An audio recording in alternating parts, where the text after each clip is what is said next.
Tina, for doing the sequence for us. Tina, thank you. And Miel, we want to thank you for being the Eucharistic minister. Thank you. I want to thank the ushers.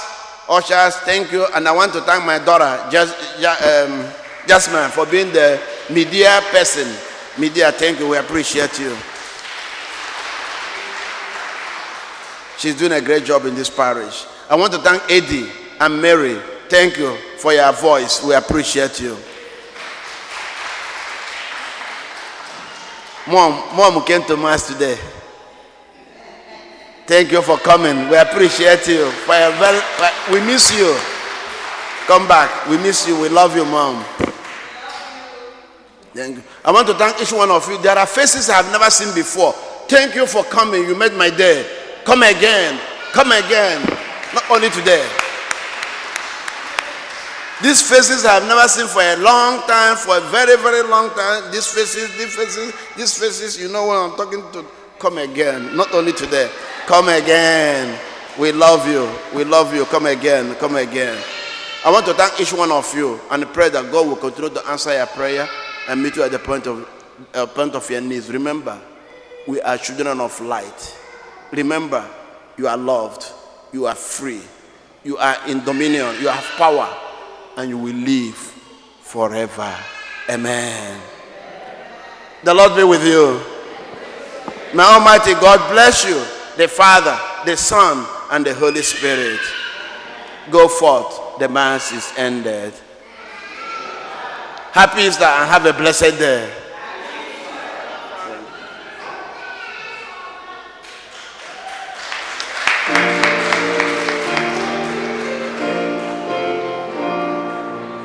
Jesus Christ is risen today. Alleluia. Our triumphant holy day. Alleluia. Who did once upon the cross? Alleluia. Suffered to redeem our lost. Alleluia. Hymns of praise then let us sing. Alleluia. Unto Christ our heavenly King. Alleluia. Who endured the cross and grave. Alleluia. Sinners to redeem and save. Alleluia.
Okay, first reading.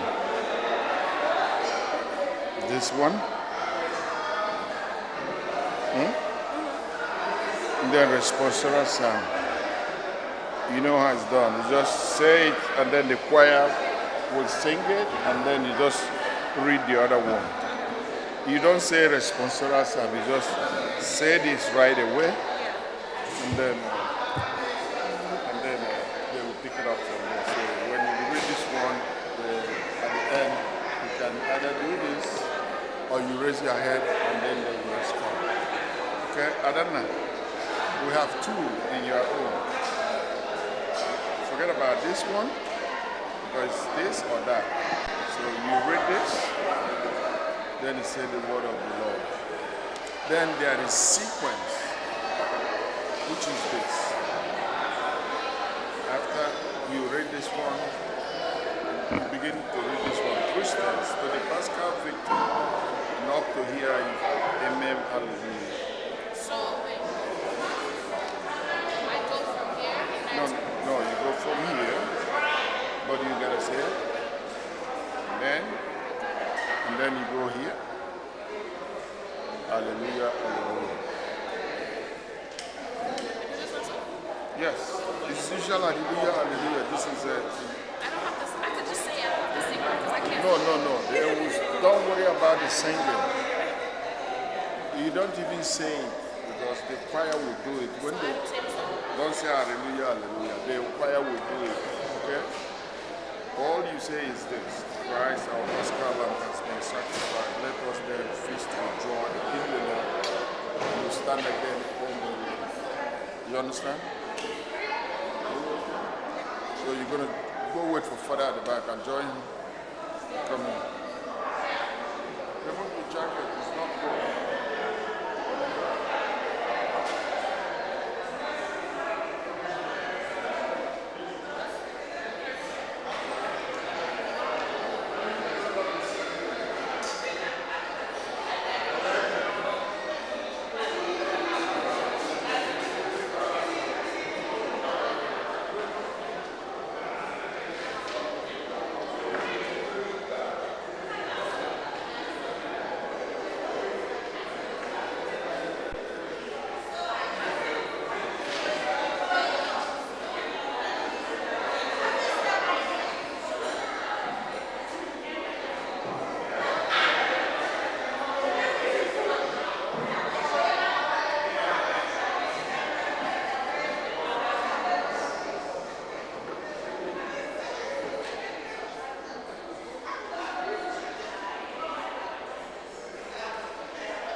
Hello, hello, hello, hello.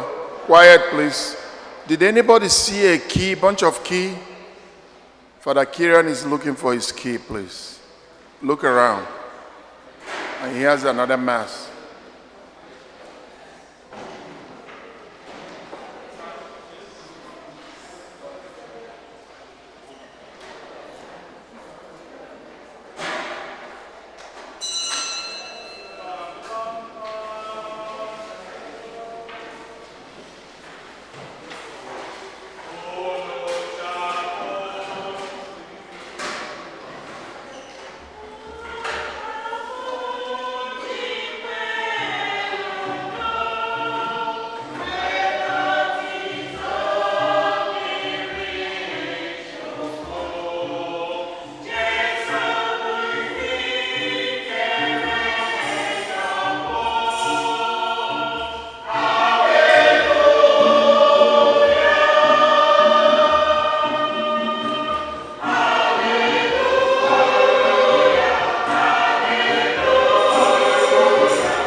N'afa na nwa na mmụọ nsọ.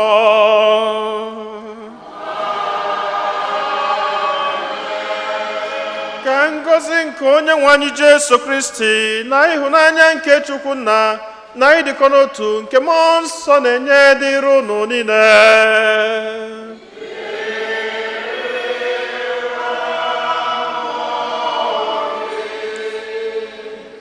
Ụmụnne m na Kristi dị nwe anyị Jesu Kristi ebilitego n'ọnwụ, anyị niile eji obi aṅụrị wee bịa n'ụlọ nsọ nke Chineke ka anyị wee kwere ya.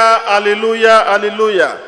Dị nwe anyị Jesu Kristi emerigo ọnwụ, ọ sigo ọnwụ ele ebe ike gị dị, ele ebe ume gị dị.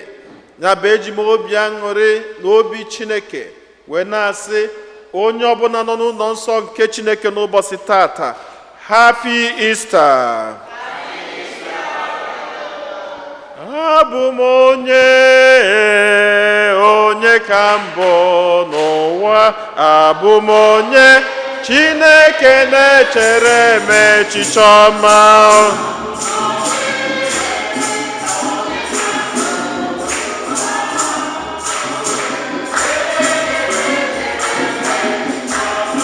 Ịbụkwa onye ka ịbụ n'ụwa, ịbụkwa onye Chineke na-echere gị echiche ọma.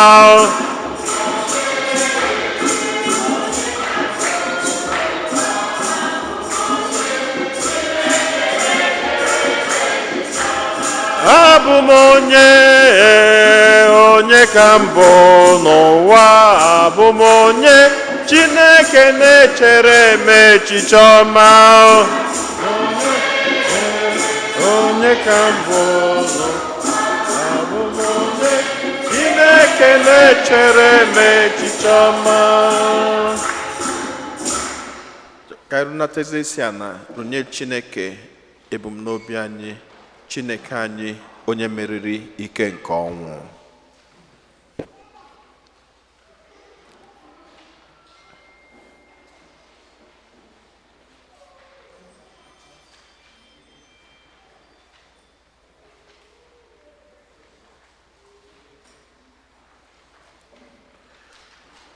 Ụmụnna, ka anyị kwado onwe anyị nke ọma maka nnukwu emume nke Eucharistia n'ụwa site n'ikwupụta njọ anyị.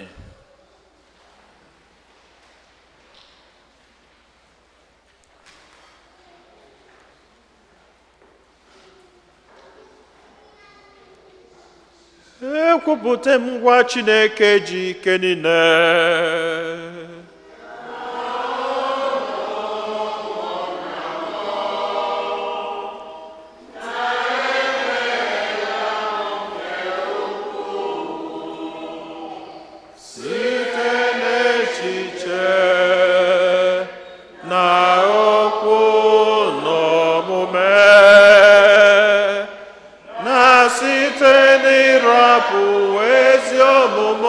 Kwesịrị na mụ ga-eme site na mmehie m,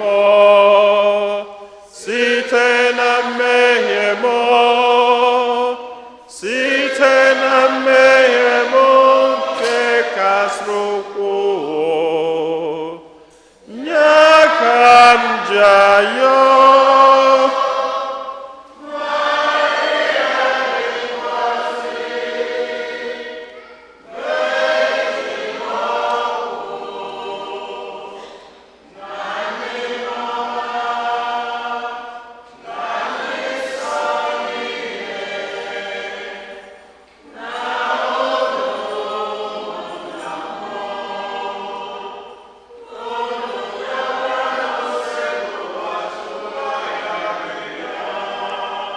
Chineke ji ike niile mere anyị ebere, gbaghara anyị njọ anyị, duru anyị na ndụ ebebe.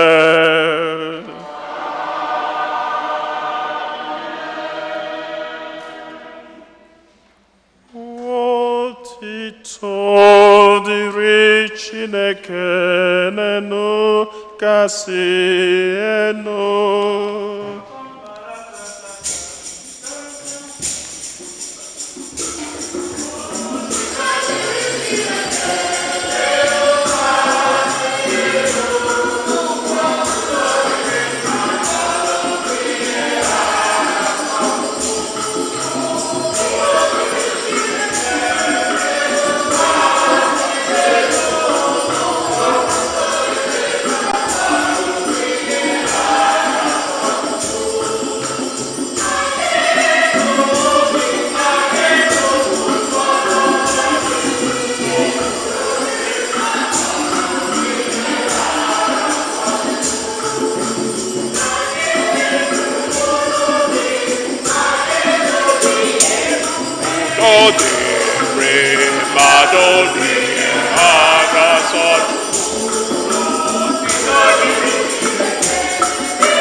mmadụ n'ihe a na-asọ Chukwu. Udo dịrị Chukwu.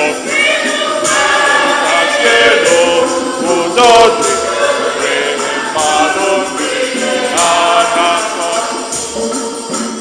Onye nwanne udo dịrị mmadụ ndị ihe a na-asọ Chukwu. Iwe udo dịrị mmadụ ndị ihe a na-asọ Chukwu. Nwoke na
otito dịrị Chukwu. Elu kasị elu, udo dịrị mmadụ n'ihe a na-asọ Chukwu. Otito dịrị Chukwu. Kasị elu, udo dịrị mmadụ n'ihe a na-asọ Chukwu. Nọgide asọ ihe a na-asọ Chukwu. Sọ gị bụ dị nwenu ihe a na-asọ kacha dị elu n'ebe mmụọ nsọ.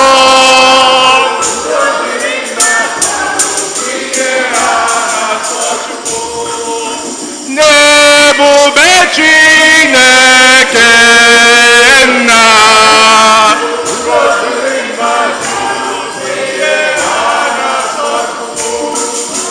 otito dịrị Chukwu. Elu kasị elu, udo dịrị mmadụ n'ihe a na-asọ Chukwu. Si otito dịrị Chukwu. Kasị elu, udo dịrị.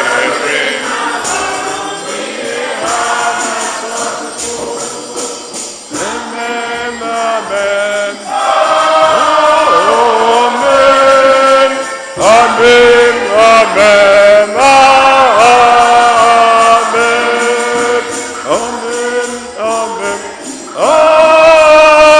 amen, amen, amen, amen.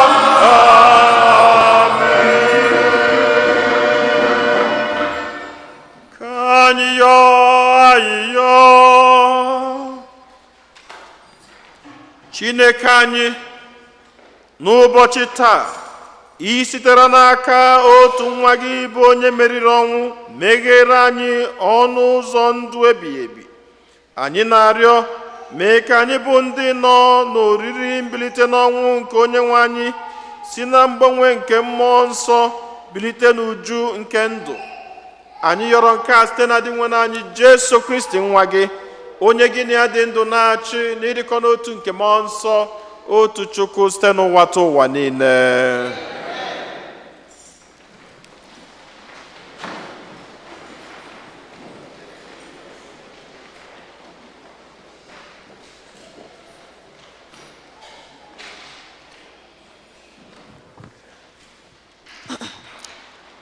A reading from the Act of the Apostles. Peter proceeded to speak and said, "You know what has happened all over Judea, beginning in Galilee after the baptism that John preached, how God anointed Jesus of Nazareth with the Holy Spirit and power. He went about doing good and healing all those oppressed by the devil, for God was with him. We are witnesses of all that he did, both in the country of the Jews and in Jerusalem. They put him to death by hanging him on a tree. This man God raised on the third day and granted that he be visible, not to all the people, but to us, the witnesses chosen by God in advance, who ate and drank with him after he rose from the dead. He commissioned us to preach to the people and testify that he is the one appointed by God as a judge of the living and the dead. To him, all the prophets bear witness that everyone who believes in him will receive forgiveness of sins through his name." The word of the Lord. This is the day the Lord has made. Let us rejoice and be glad.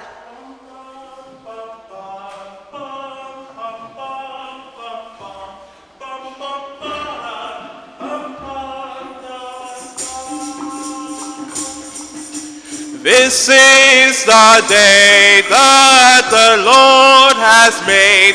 Hallelujah, hallelujah. Let us rejoice and be glad in it. Hallelujah, hallelujah. This is the day that the Lord has made. Hallelujah, hallelujah. A happy day, let us rejoice and be glad in it. Hallelujah, hallelujah.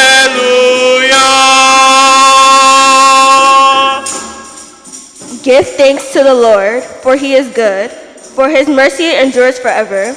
Let the house of Israel say, his mercy endures forever. This is the day that the Lord has made.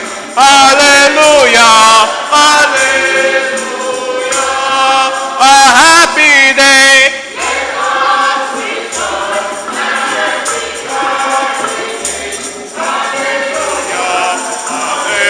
Hallelujah. The right hand of the Lord has struck with power. The right hand of the Lord is exalted. I shall not die, but live, and declare the works of the Lord. This is the day that the Lord has made. Hallelujah, hallelujah. A happy day, let us rejoice and be glad in it.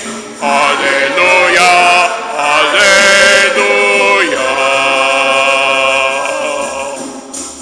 The stone which the builders rejected has become the cornerstone. By the Lord has this been done. It is wonderful in our eyes.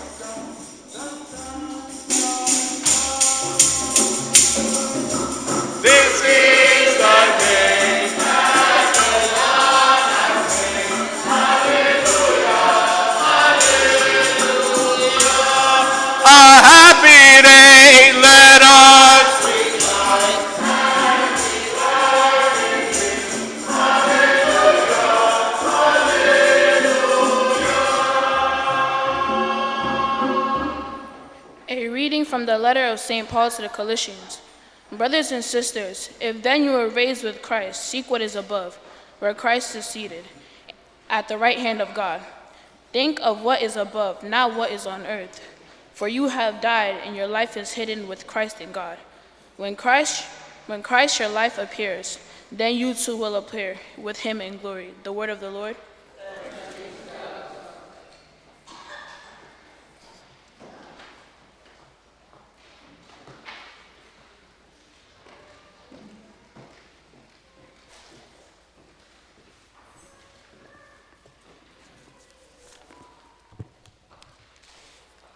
okwu ọma. Ndị otu Kristi toonu onye ahụ eji chọọchị ngabiga, toonu atụrụ gbapụtara igwe atụrụ ya. Kristi bụ onye aka ya dị ọcha, onye doziri ihe dị n'agbata Chukwu nna na ndị njọ. Ọnwụ na ndụ gbara mgba n'ogu dị egwu, egburu eze nke ndụ, o wee bụrụ eze na-achị anwụ anwụ. Maria gwa anyị, gịnị ka ị hụrụ n'ụzọ? Ahụrụ m ebube mbilite n'ọnwụ Kristi na okpokoro ili ya. Ndị mmụọ na-agbakebe ya, akwa ozu n'ụlarị na-agba akaebe na nchekwube m bụ Kristi ebilitele n'ọnwụ. Ọ burulu n'ụzọ gawa Galili, eze meriri na ya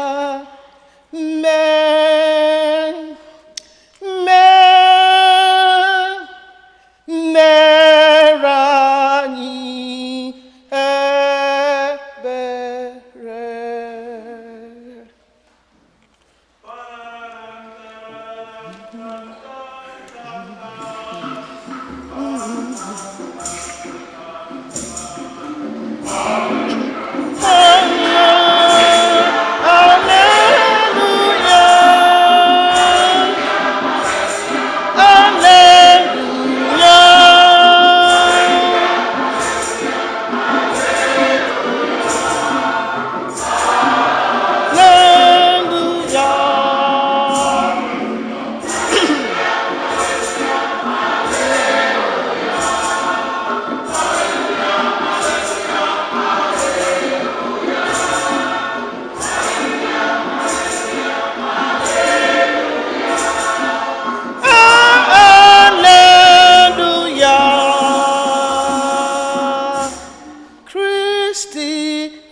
Aghọọla ihe ejiri chụọ aja, ka anyị menụ emume ha n'ime onye nwe anyị.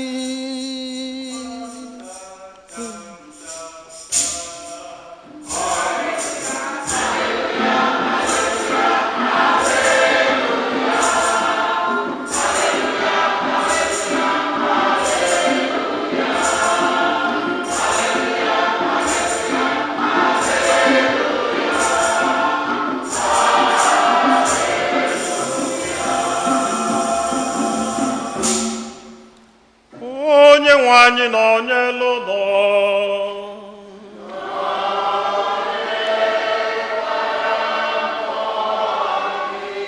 Ihe ọgụgụ nke ya si n'oziọma dị nsọ nke Jọn dere.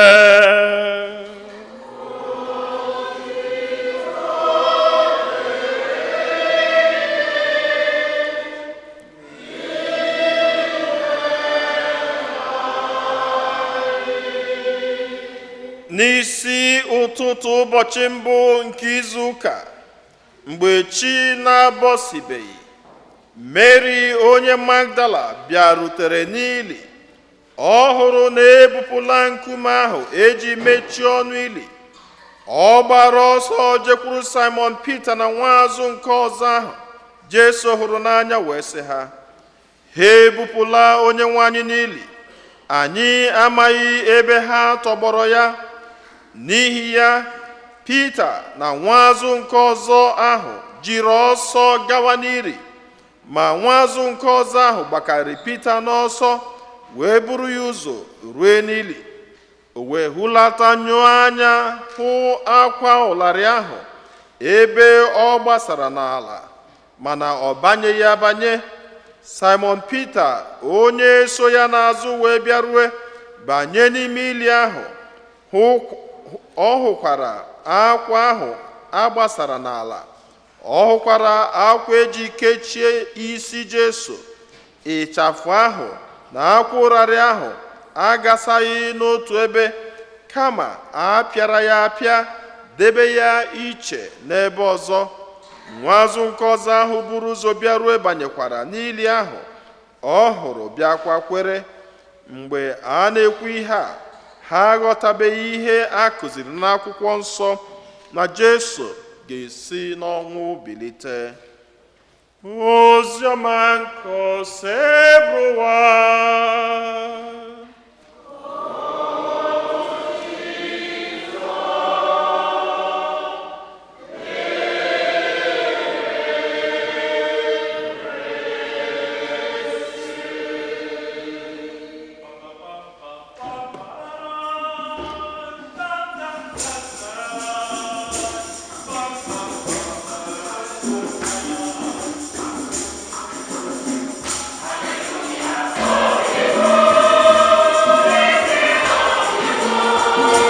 Jesu ọbụrụ n'elube, onye mmeri, hallelujah.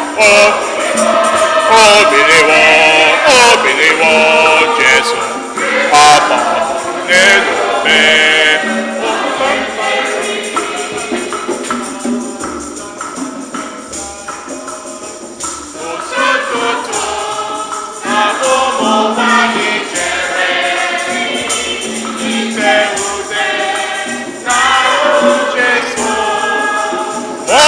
Si n'igwe barata niile, wee sị ha na o biliwo,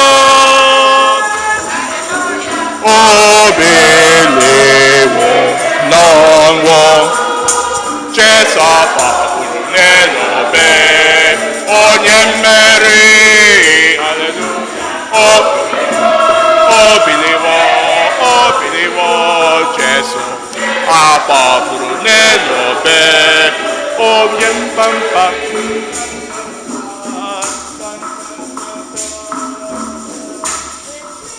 Mary kwa na-achụ ahụ Jesu, Mary na-eti mkpu n'ili Jesu, Mary na-akwari ebe ili Jesu.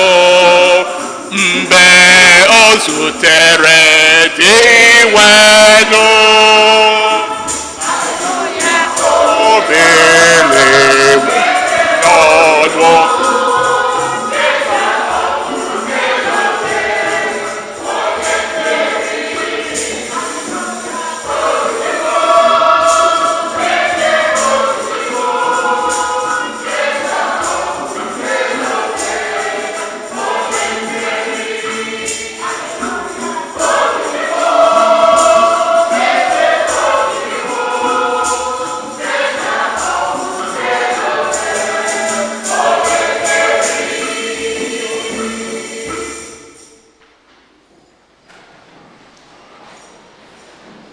Ụmụ Chineke, ụmụ Chineke,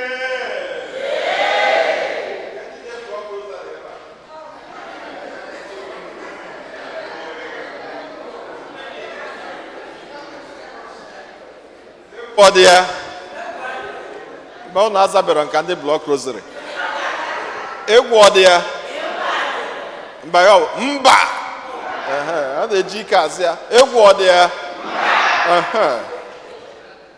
Chineke bụ onye ọma, onye ọma, onye ọma. Chineke bụ onye ọma, onye ọma.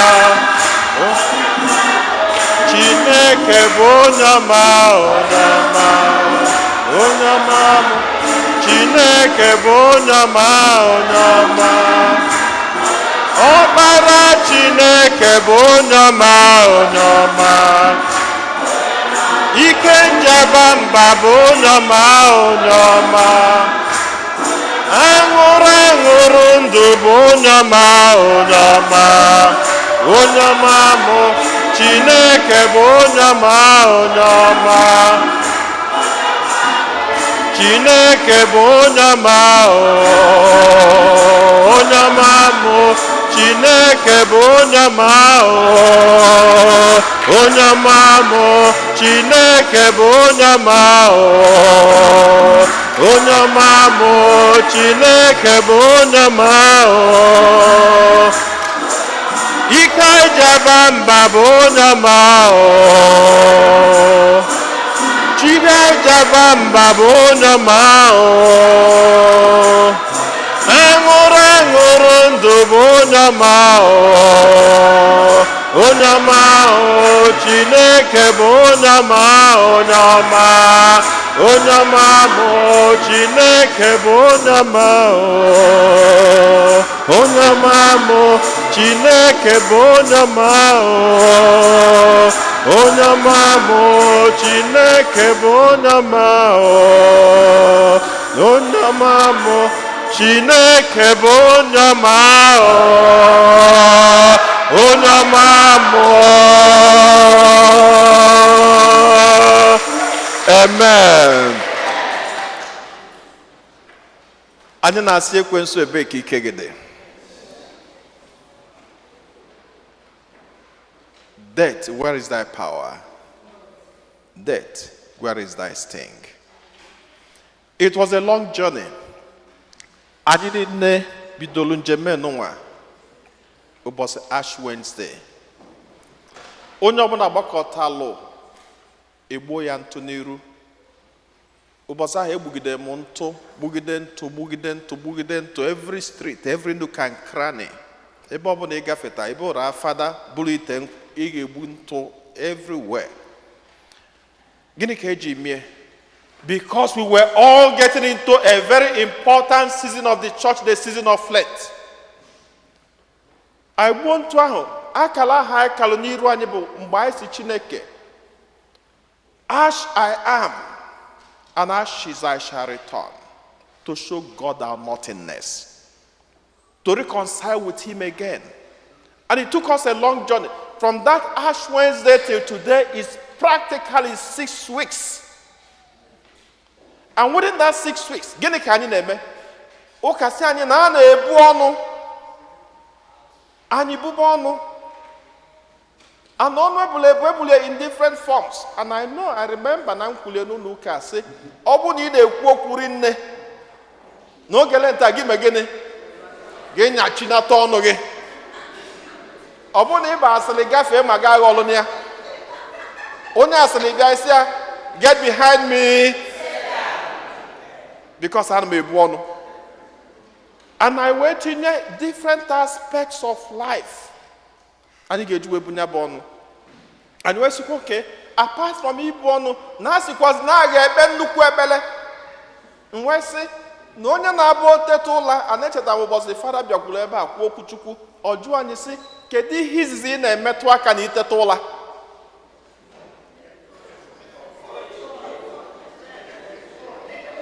Akwacha plate onu. Ite tarola kedi hizi aka gị na-eje na ya.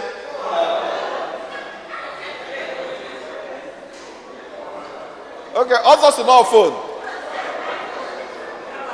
Mana ihe ọ kwesịrị ịbụ itetu ụlọ kedi hizi aka gị kwesịrị imetụ. Ime n'afa nna.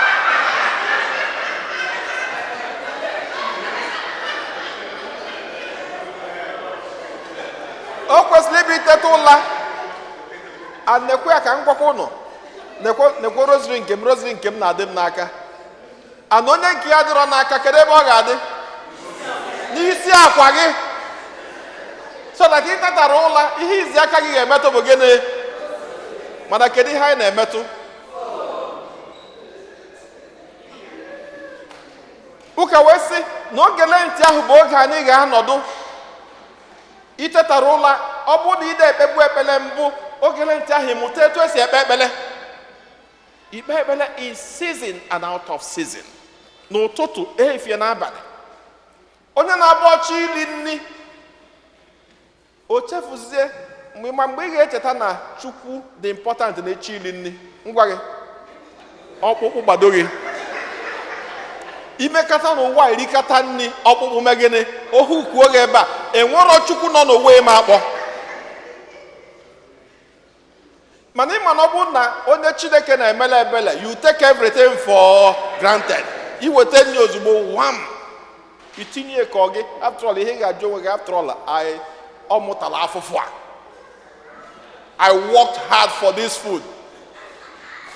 Ekenekwa gị gị na working hard. Enwere so many people nọ n'ụlọ ọgwụ chọrọ work hard ọkwa ịma, but they can't even work hard. Enwere my cousin na-ajụ esi this morning na asị na ọ da-akwụ nkwụzi ọtọ. So it's not about you working hard, it's about gift from God. Adon nya ka iji nwe Jesu, nya ka na celebrate today. That He has given us everything it takes. Prayers. Ụfọdụ n'ime anyị kpenya bụ ebele ọfụma. Asịkwa anyị na enwere another thing anyị kwesịrị ime n'oge Lent. Asị na almsgiving. Inye onyinye imelụ mmadụ ọgọ. Mgbe kụzielu unu, I remember na enwere ụbọchị nkwulie mgbe sị na ọ bụrụkwa ọrụ oge Lent ebe isi na gị na ezinụlọ gị ama ata anụ ibube ụmụaka ọnụ ịta anụ iweluzie ego anụ jegote Guinness na-aṅụ.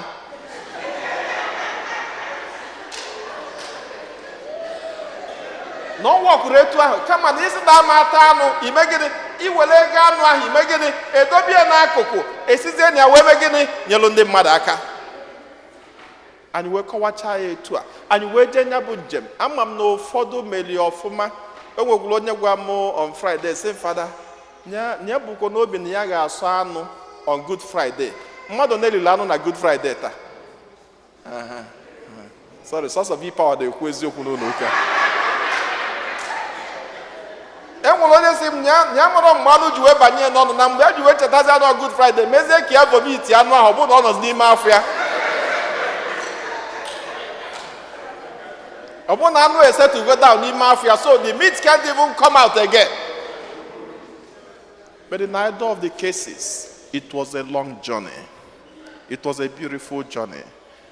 And last night and today, our work and our sacrifices, ihe niile mbọ niile anyị gbalụ Chineke mejupụtara anyị ya. Na onye anụ ajụrụ ajụ, na onye anụ ekwuru na enwere ebe ọ ga-eje, na onye ha sị crucify him, kpọgbuo ya na akpọgbusi gị ọ banye n'ime ini merie ini megene wepụta. And it was clear. Asị anyị na Peter na John gbapụrụ ọsọ ka ha jee. John bụ okorobịa. Ịma na ụmụ okorobịa nwere ka esi eme. Ndị okorobịa na-akwa akwa. O fepụ ọsọ gidi agadi nwoke chịla akwa ya n'azụ na-agba na-esonye nke a fepụ ọsọ ọgbagide kedu ebe olutezie n'ime ini. Ịma na ihe nwata kwụ ọtọ were fụ na okenye ga-etukwula na etu a wee mee gịnị wee fụ ya. Olutezie n'ime ini nọ n'ime ini uche ga-abụ nna amagwụ ma nwoke a ọ nọ ya ka ọ nọrọ ya onyo ịmaga ofukwu n'ilo ofukwu n'ime. Mana Peter agbala ọsọ gbagide lute megene banye ewe confirm mụọ n'ihe ekwuru bụ gịnị eziokwu. Ije n'akwụkwọ nsọ, the concept of resurrection, early part of the Old Testament ọ dịrị ya. Old Testament na mbido ha makebere ihe bụ resurrection maka na ha ghọta chọrọ ihe be n'igwe.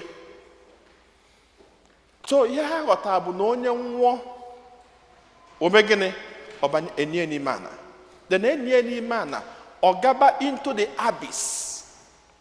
Onye ka Sam jụọ sị the dead cannot praise you, but the living.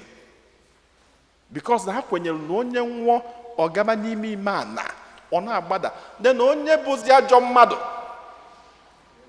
ya eme gịnị? Ọ ga-agbadagide non stop. Ọma enwedị ka esi achọta onye ahụ achọta na ọ bụ na a na-achọ, mana ndị ezigbo mmadụ nwere ka agbadakatazie emebi akwụsịnata ofu ebe.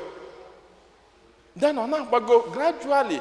If you get up to the level of the Maccabees, it was at that point ka ha ghọtabalụ na onye nwụgodili n'ụwa na ọ dịkwala possible na Chineke nwere ebele ọ ga-emele onye ahụ, especially ọ bụ na onye ahụ mere ezigbo omume. Onye mere ịbanye na akwụkwọ nke Judas Maccabeus, or na the book of Maccabees, written by Judas Maccabeus. That was when Ebido, because at the point in Hana, so many of them decided to fight against the Romans. And he had when so bendi Roma go na ha feel and the Romans na emegide iwu Chineke, and they needed to fight them.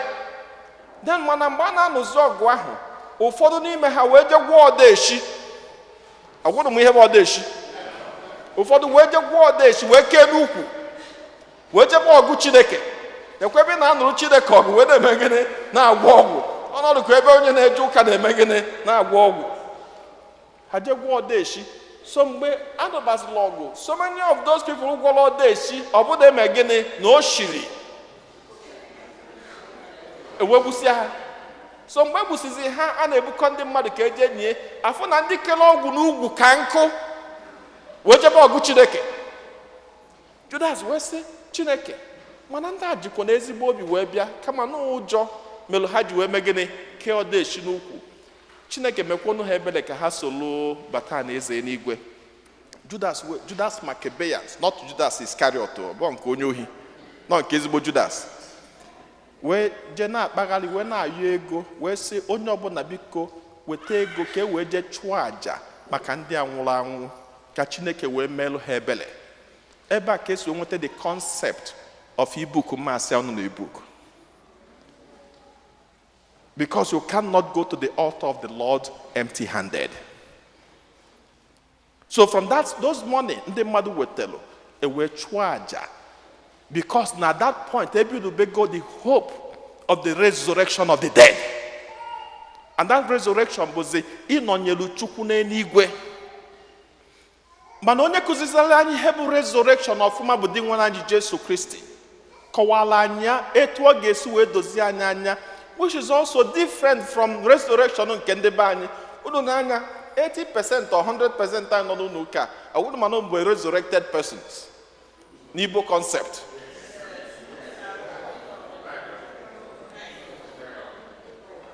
Maka na ndị Igbo be anyị kwetalụ na onye ọbụla bịala ụwa kịta ka onye ọbụla nọ na enwere onye mee gịnị na ibibigo mbụ, kama nọ nke ịbụọ ka ị na-eme gịnị, ma nke ịtọ, ma nke ise, ma nke isii ka ị na-eme gịnị ka ị na-abịa ma na-asị asị.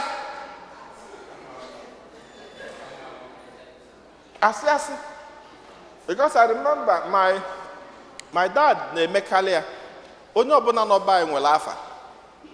Ọ bụrụ afa gị ka ị ga-aza. Onye ọ na nwere afa nke like mụnwa ọchị ịkpọ m afa, ọ da-akpọ m afa, ma ihe ọ na-akpọ mba afa papịa. Anyị o ji akpọ m afa papịa bụ na o believe na papịa ka m bụ. And so ihe ọ ga-eme bụ ọgbọ m afa papịa ahụ. Then afa niile, papịa was a very strong dibia, according to him, because I didn't see him. So o believe na afa niile a na-etu papịa asụ onye na-agwọ akataka ọgwụ.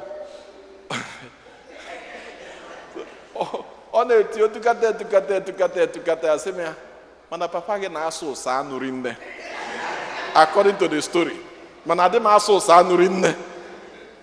So mana ihe ndị ahụ niile bụ etu ndị be anyị si wee ghọta mbilite n'ọnwụ, maka na ha achọghọ ka ọ dị possible na nwanne ha maọbụ onye nke ha bili n'ụwa anụnwa na ọ nwụziri megịnị fuo.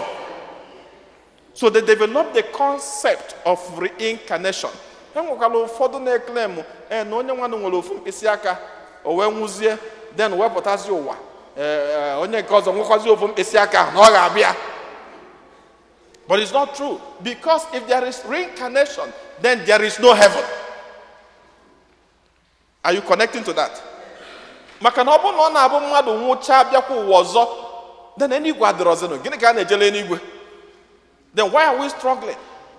Mana etu ndị vice wee dị market ha ya bụ na onye nwụọ bụrụ ezigbo mmadụ, ọ bụrụ ancestor. Then onye nwụọ bụrụ ajọ mmadụ, ofuo.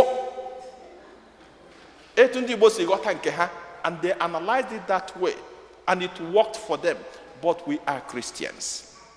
We live in the hope of resurrection, and we live in the hope of being with Jesus Christ. I am going to my Father to prepare a home for you, so that where I am today, you too shall be. And so we are people of resurrection, and we resurrect with Christ. And the power of resurrection, that God has implanted in us a great power. Power to conquer death, power to conquer evil, power to conquer danger, power to be children of God, power to be heirs to the kingdom. And that's why I always say that na mfu onye na-eje ụka ọ ga-abụ mmadụ chigharị obere ọgwụ 2 naira ịgbafere ọsọ ọ sị m na ndị bonu niile na ha egbuchi anaghị na-egbu ha ma egbu gị maka na what is in you is greater than what is in you. That's what it is, and that is what resurrection is all about. Mana sometimes anyị ada aghọta ya, anyị ada aghọta what we have. You are a child of resurrection. Christ has conquered death, and he has given you all the power you need. Nyabni ha nwe tata bi nwa aṅụle agbasara ụka onye ọbụla nwebe aṅụle ana mgbe na-abịa ụka ụdịgo nwe ihe m na na-esi somewhere enwe ihe m na na-esi somewhere all over the place, but mana pretending ka na ma amaro eme ka na ma afụrụ ya kwu ma nke dị na moto ma afụkwuru m ha niile so mana agbasara ụka, we all go and relax, rejoice and be glad, because God has empowered each and every one of us, and we are children of resurrection in Jesus' name.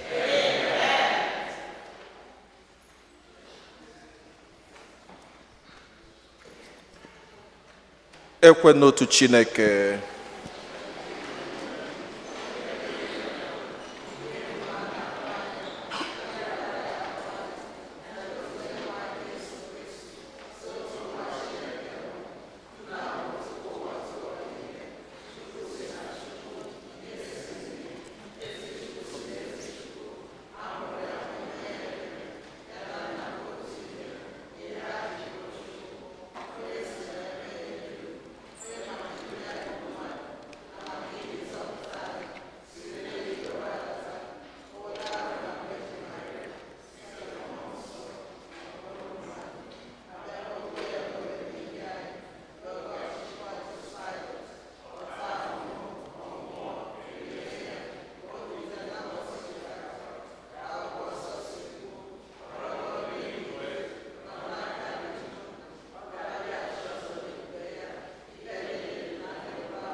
ụmụnna m ndị dị m n'obi, site n'ihe omimi nke mbilite n'ọnwụ elikọtara anyị na Kristi, otu aka anyị ga-esi so ya wee bilie na ndụ nke ọhụrụ ọzọ, ebe ọ bụ na anyị emechala emume nke oge ncheta ahụ Kristi, ka anyị kwekwa ọzọ nkwa ahụ anyị kwere na mmiri Chukwu anyị, na ya ka anyị jụrụ ekwensu na ọrụ ya niile, bịakwa kwe nkwa ikwudosi ike n'ife Chineke n'ime nzukọ ya dị asọ, nzukọ nsọ Kristi.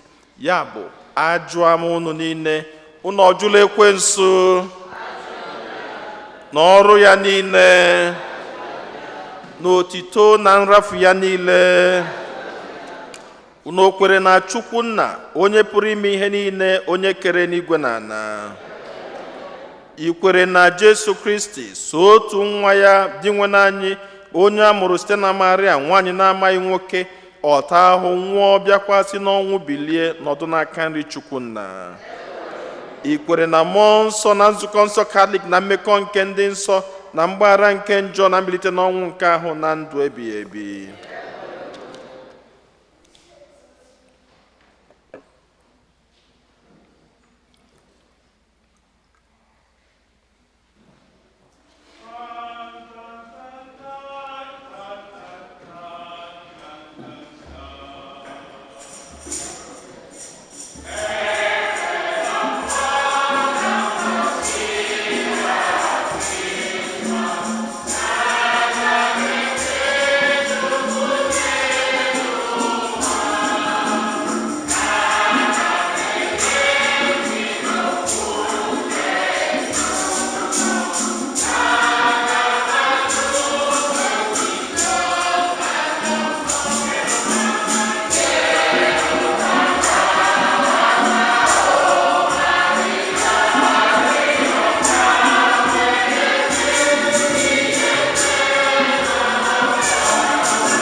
Maka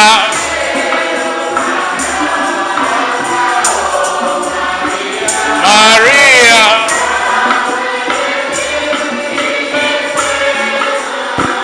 Nelo Maka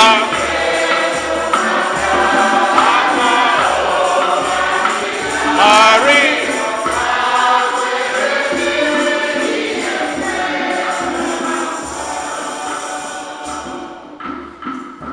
Chineke nna jike niile, nna nke onye nwe anyị Jesu Kristi, amụgharịala anyị ọzọ site na mmiri na mmụọ nsọ, bịakwa gbaghara anyị njọ anyị, ka otu Chineke ahụ were amara ya chekwaba anyị n'ime Jesu Kristi nwa ya, wee rue na ndụ ebighị ebi. Amen. Ekpere nke ndị kwelụnụ mmadụ ịtọ ga-edu anyị n'ekpere. Chineke onye fụrụ anyị n'anya, anyị agbakọtago n'obi gị iji welu nye gị ofufe, iji welu sọpụrụ gị. Anyị na-achọ iwelu ọtụtụ ebumnobi anyị gosipụta gị, nwee nchekwube siri ike na ị ga-aza ekpere anyị.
ka anyị natazie isi a na runye Chineke ebumnobi ndị ọzọ.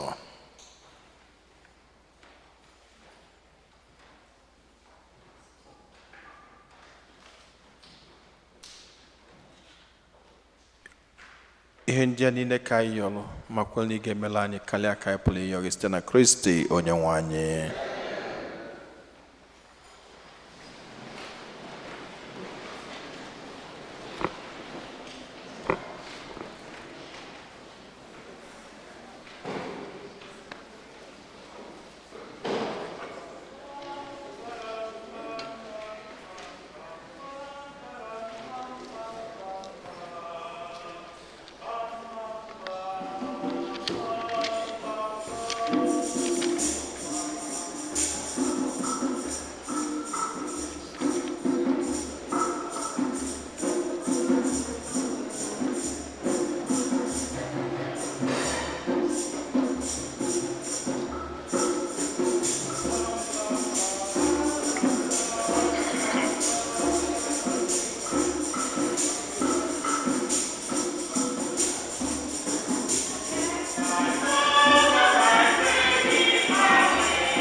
Yes, I know that my Jesus died.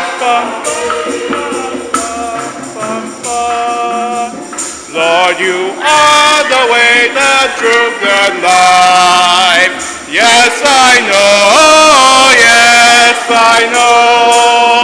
Lord, the message of eternal life. Yes, I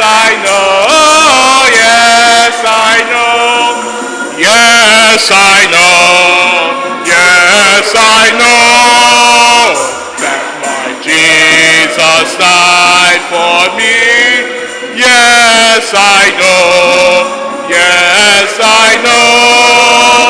that my Jesus,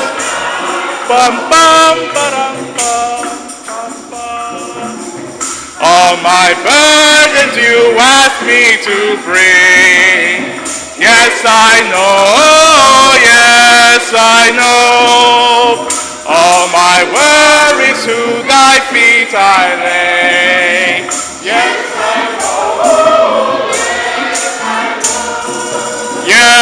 I know,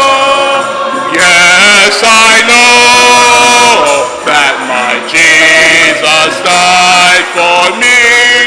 Yes, I know, that my Jesus died for me. Yes, I know.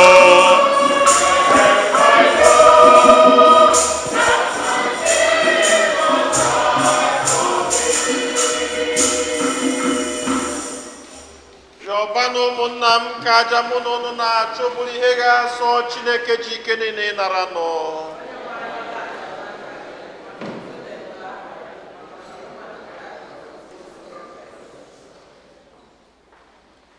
Onye nwe anyị na-awụli elu n'ọṅụ nke mbilite n'ọnwụ gị wee na-ehunyere gị aja nke a. Ọ bụ ya ka iji na-amụgharị ụka gị ọzọ, na-azụkwa ya n'ụzọ dị ebube site na Kristi onye nwe anyị. Onye nwe anyị nọnyelu ụlọ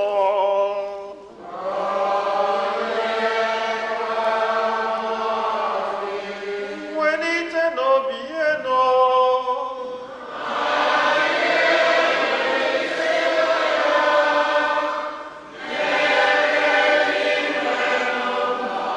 ka anyị nye n'ụdị nwere Chukwu anyị ya ekene.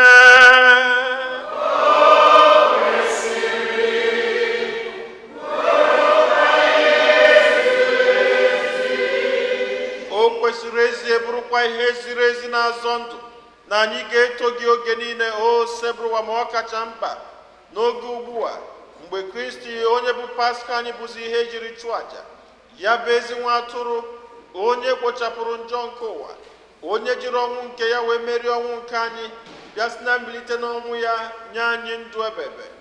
N'ihi nke a anyị na-eso igwe ndị mama niile nke eluigwe na-eto ebube gị oge niile n'ukwe na ekwe.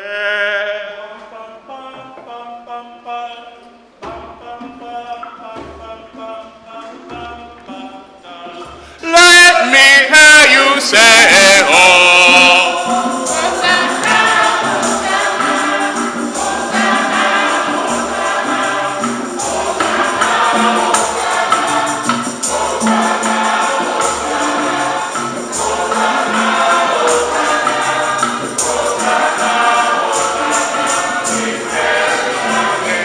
Let me hear you say, oh.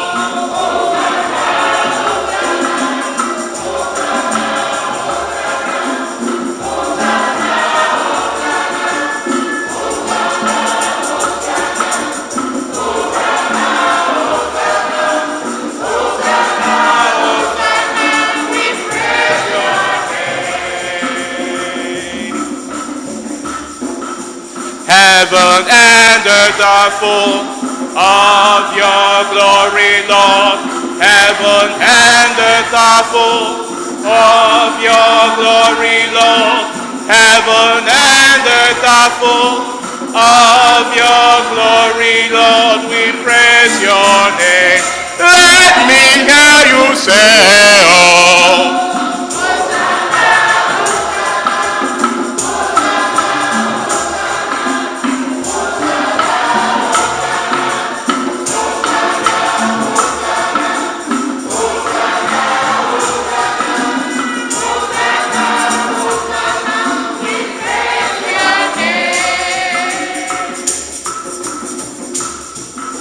Blessed is he who comes in the name of the Lord.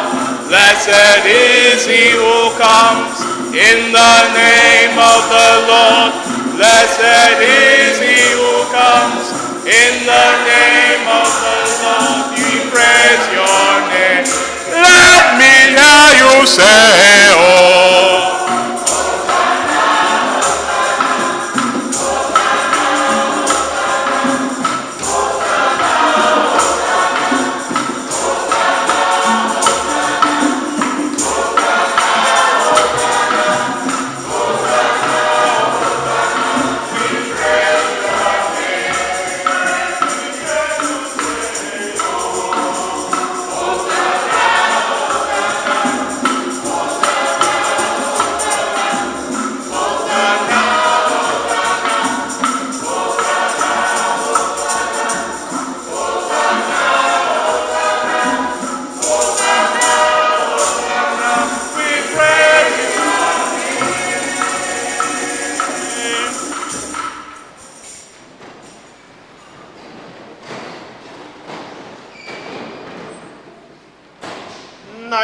Ezie sọ gị na-edo ihe dum nsọ, anyị arịọ ka ido onyinye ndị a nsọ te erukwasa ha mmụọ gị ka ha wee ghọrọ anyị arụ n'ọbara nke onye nwe anyị Jesu Kristi, onye bịara tupu edunye ya n'ọnwụ nke o jiri aka wee nara, o were achịcha nye gị ekele na otito nyawa ya, nye ya ụmụazụ ya sị, naranụ nke a, rienụ ya ụlọ niile, nke a bụ arụ m nke a ga-eduru nye maka ụlọ.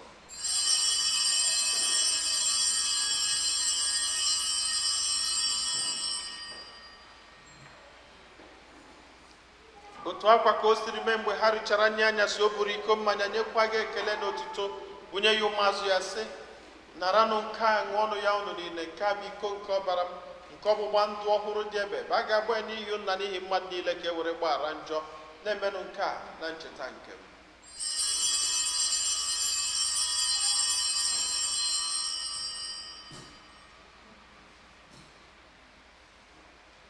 Ka anyị kwupụtanụ n'ihe omimi nke okwukwe anyị na-eme ugbu a.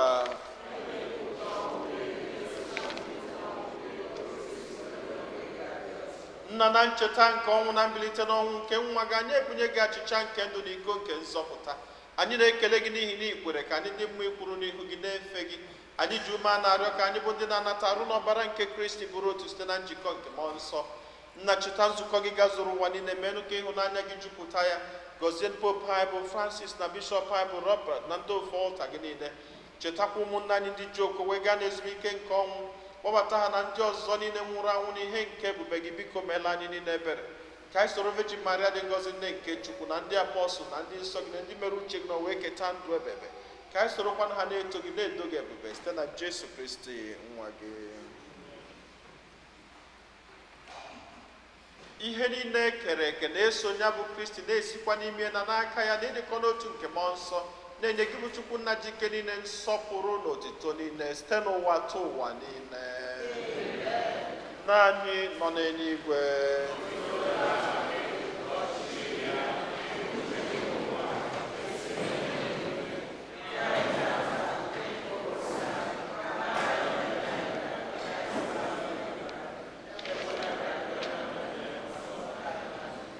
Zọpụta anyị na-ayọ gị osebụrụ ụwa n'ajọ ihe niile. Were ebere nye udo n'oge nke anyị site n'inye aka ebere gị ka zọpụta anyị niile na njọ oge niile. Anyị were gbanahụ nsogbu niile, were nchekwube dị nsọ na-atụ anya maka mbịaghachi nke onye nzọpụta anyị Jesu Kristi. Onye nwe anyị Jesu Kristi, onye gwara ndị apọstụl gị, udo ka m na-arapụrụ n'udo nke m ka m na-enye unu, elekwa n'anya na njọ anyị, kama lekwasị anya n'okwukwe nke nzukọ gị. Nye ya udo na ịdịkọ n'otu mgbe niile ka uche gị siri chọọ. Gị bụ ịdị ndụ na-achị ebe ebe. Udo nke osebụrụ ụwa dịrị unu mgbe niile.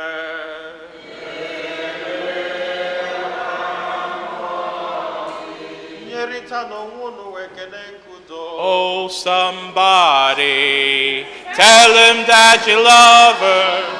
Put your hands together and praise her.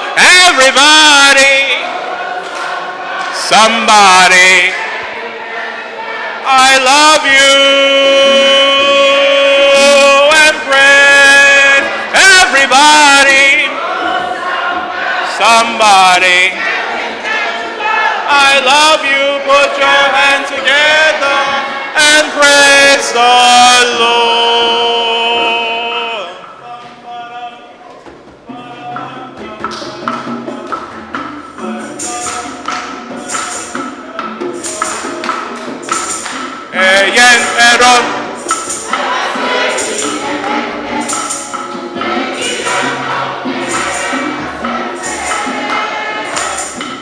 Yen eron abasiemi emendem medium bon ererem potefe tuaimba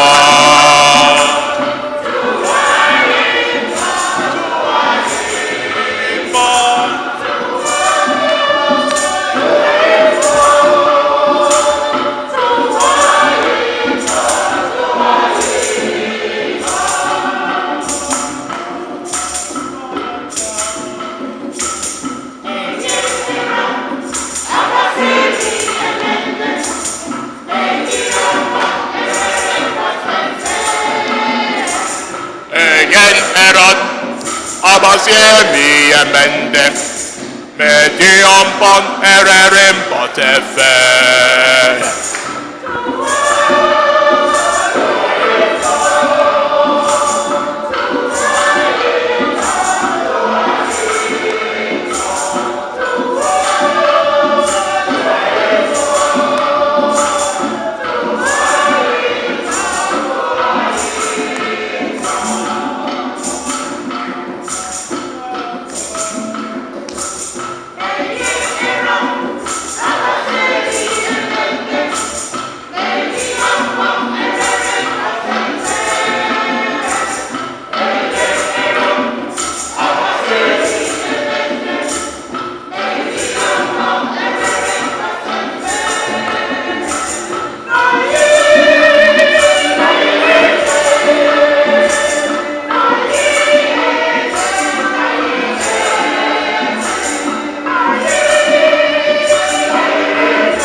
ụmụnne m na Kristi n'elu nwa atụrụ nke Chukwu n'elu onye ahụ na-ekpochapụ njọ nke ụwa anyị niile nwekwa onye isi ọma bụ ndị akpọrọ ori nke nwa atụrụ Chineke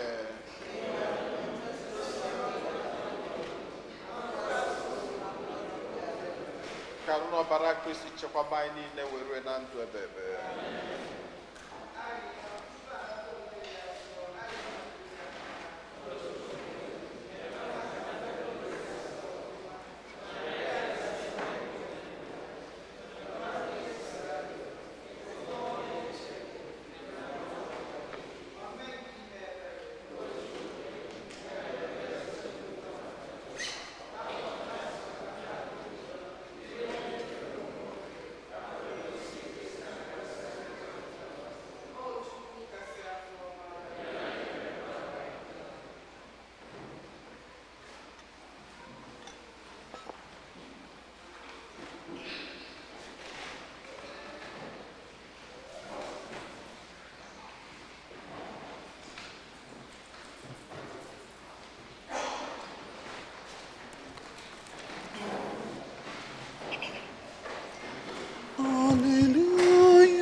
not keep his prey.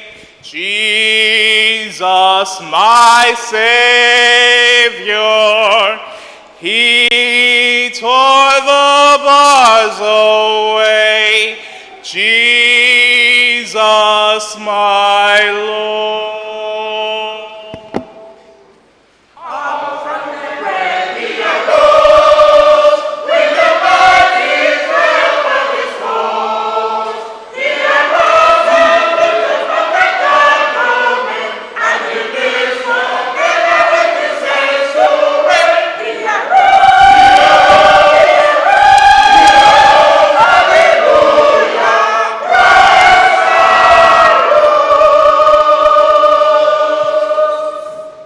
Amen. Amen. Amen. Amen. Amen.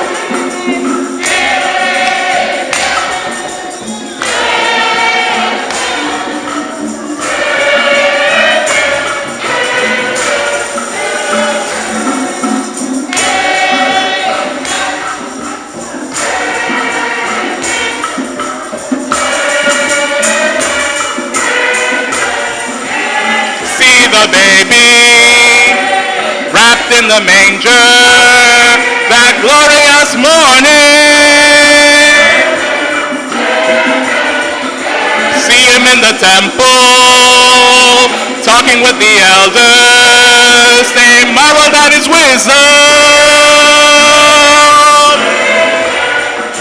See him at the Jordan, where John was baptizing. The dove came upon him. See him at the seaside, talking to the fishermen and making them disciples. See him at the mountain, preaching to the people and healing the diseases. Marching through Jerusalem, the people were chanting, Hosanna, Hosanna. See him at the garden, praying to his Father in deepest sorrow. Taken before Pilate, where they crucified him, but he rose on Easter.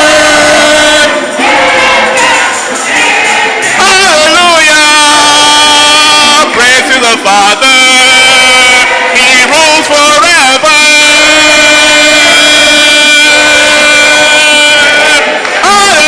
Hallelujah! He's risen forever. The Lord is risen.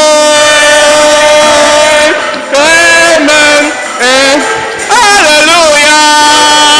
He's risen forever. The Lord is risen.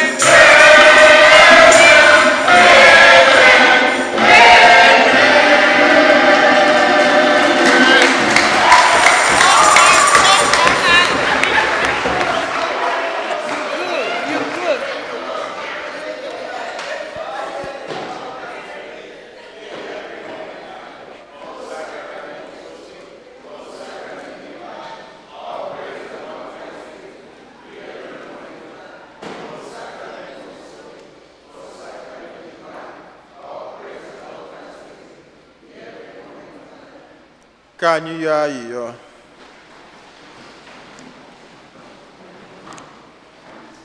Chineke anyị, were ebere gị dị ọkpụ na-echekwaba nzukọ gị mgbe niile site n'ịdị ọhụrụ nke anyị nwetara n'emume ihe omimi ngabiga nke a, mee ka anyị rute n'ihe dị ebebe nke mbilite n'ọnwụ. Anyị yọrọ nke a site na Kristi onye nwe anyị.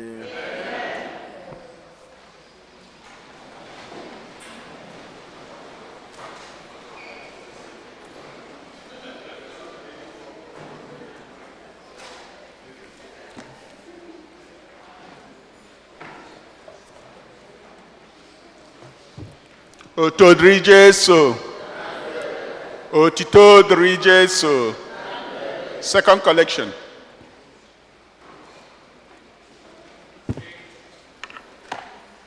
Say hallelujah. Say hallelujah. Glory be to God in the highest. Hallelujah. Glory be to God in the highest. Hallelujah. Everybody shout hallelujah. Christ is risen. Hallelujah. Everybody shout hallelujah. Hallelujah. Hallelujah. Everybody shout hallelujah. Hallelujah.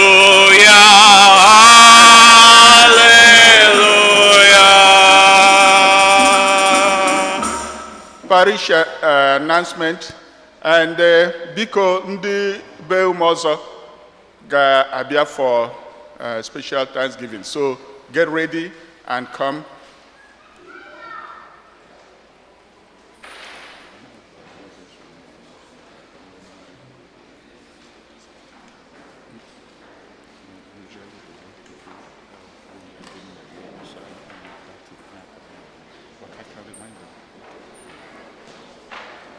The African community of St. Fortunata invites you to a spiritual pilgrimage to the National Shrine of Divine Mercy in Stockbridge, Massachusetts on Sunday, April 7th.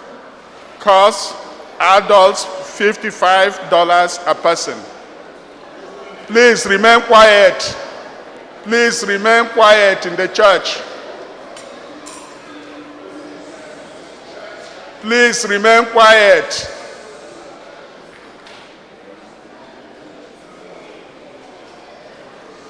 Children, for the pilgrimage, $30. After Mass, someone will be in the back